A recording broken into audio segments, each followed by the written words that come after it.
was just saying earlier that it's just fantastic to have so many people in the room to hear presentations around a disability issue. It's probably the last 20 years of my life, it was not unusual to have a room of 10 people, so 10 people in the room. But look, I was specifically asked to speak about the Productivity Commission report, but also more broadly some of the issues around funding and disability policy. But I wanted to start off a little bit more, I guess, personally, because academics often get accused of ivory towers, and particularly academics wearing suits. So I just wanted to spend the first 2 slides to talk about my own story, because in fact one of the things that we've learned from activism is visibility is very powerful, and speaking out is really powerful as well. So this presentation embodies my own experience and reflection as a scholar, but also on a personal level, and also the observations of friends of mine with disabilities who are alive and who are deceased. I acquired an impairment at the age of 18, and it was a good year. It was the International Year of Disabled Persons. Great year for an impairment. Interestingly, I've had 2 lots of diagnoses, and that's technology related, but I was recently diagnosed with transverse myelitis, and I'm also a person who walks and not walks as well. So I've had an interesting changing story of spinal cord injury, and for many of us who are living long enough, our bodies and our minds and our emotions have changed through that journey. Interestingly, I was deemed to have a non-traumatic injury, and I think the language is very important here, which meant I had no rehabilitation. I worked for the Commonwealth Rehabilitation Service, and through it being an employee, was able to diddle the system to get access to wheelchairs, to get access to drugs, to get access to typewriters. Some of you might remember those lovely heat-sealed typewriters that were around. And I had no access to vocational planning. And this system has actually continued. You become a very savvy operator when you're a person with a disability. And I'm now 47 years of age, so I've had a bit of a track record on this. I was at university when I first started, but I was advised to get real by a human service professional. I had a nursing home booked, a bed booked for me, Yarramee Quadriplegic Centre. Some of you might know that place. I don't think it exists anymore. At the bottom of a hill. Great place to put a quaddie centre. I didn't take that up, and then I also worked in a sheltered workshop for 3 weeks because I was told it was unrealistic for me to have a university education. My rehabilitation happened actually through my association with disabled people and the organisations like the Disability Resources Centre and other programs. I'm not just saying that to be nice. I mean, I think I place a great deal of value in peer mentoring in particular. So learning by doing, by watching, by observing other people with disabilities living their lives. I required about 28 hours care a week to stay out of a nursing home, and that was done through the support of friends predominantly, paid workers, so me paying the workers out of my salary, and later on a pilot attendant care program, the Disability Attendant Study, which is still existing today.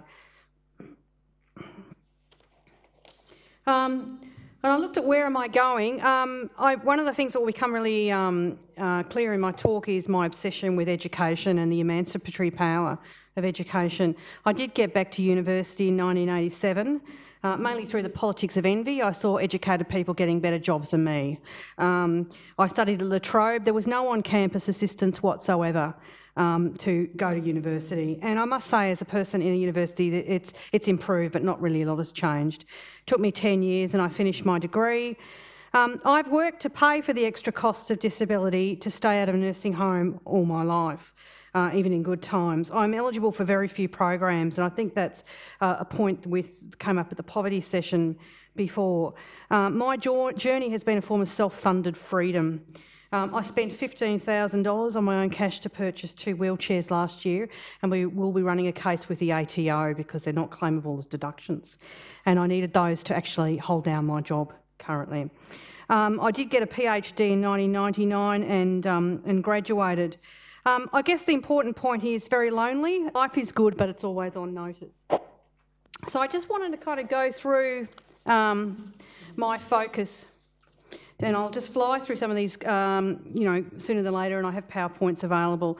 So I think if we look at the National Disability Insurance Scheme, we have to look at it in the context of living with a disability. We need to look at issues related to poverty, employment and education, and law reform and policy engagement. So this scheme has to be a holistic approach, and we have to get the other components right, because without the other components coming together, the NDIS will either pick up an undue burden, and I use that language advisedly. I start from the assumption that if we don't have a new vision of disability, we cannot have a new vision of disability support.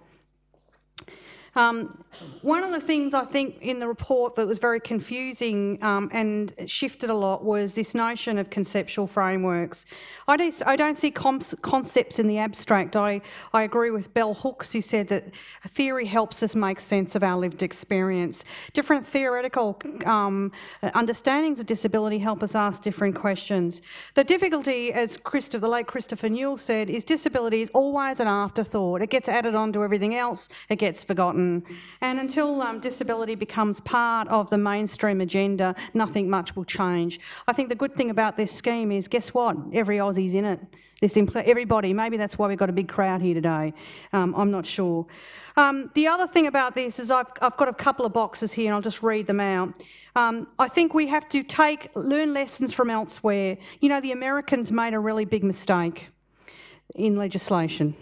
And they talked about the fact that, disabled people are not they talked about disabled people being seen as discrete insular minority. Disabled people are not a minority, and we have to make sure with this report that we do not underestimate the demand, even though it's going to raise financial issues.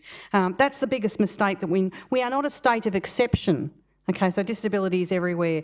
I also think the scheme needs to look at the consequences of exclusion. You know, what happens in the day-in, day-out experience of being disabled? Exhaustion, residual histories. We know that the new health statistics talk about high levels of depression. And I thank Leslie for her comments earlier. We need to look at the convention as the guiding definition and orientation towards disability. But I want us to also go into the convention more, because the area that often gets missed out is the lovely radical, I don't know how they did it, statement in the preamble. In the preamble itself, it says disability is an evolving concept that results from interaction between persons and their environment, etc., etc. That should be the preeminent definition, not necessarily the ICF.